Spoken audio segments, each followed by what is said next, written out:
You found me. Process video. First, I went on a walk and collected some inspiration for the Koroks. Then, using my front-facing camera, I took some reference poses. With my references loosely in mind, I sketched out my composition on printer paper.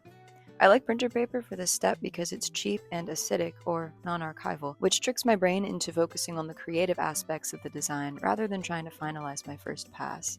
I redraw the main components of the illustration on separate sheets of tracing paper. This way I can position them independently and figure out how they interact with one another before transferring them to smooth Bristol via light table. After the bones were established, I could finally dive into the details. I wanted to incorporate some of the Koroks motifs like their balloons and acorns and the pinwheels, the flower puzzles. This is not a brag, in fact it's probably sad, but I did collect all 900 of the Korok seeds my second playthrough of Breath of the Wild, so I can say with a level of certainty that these motifs have burned themselves into my brain.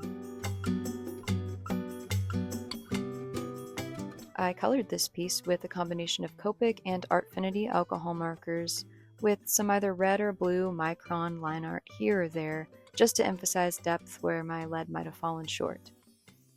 Those who have kept up with my art for a while may know that color and value are sort of new implementations for me.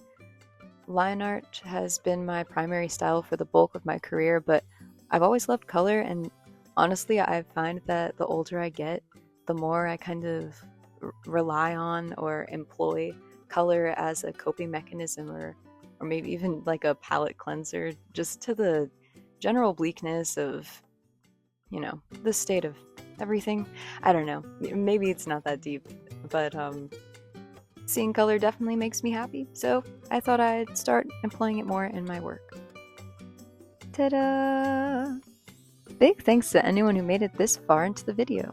This is my first attempt at a narrated process video, so I hope you liked it, and if you have any suggestions for the next one, let me know. Okay, bye.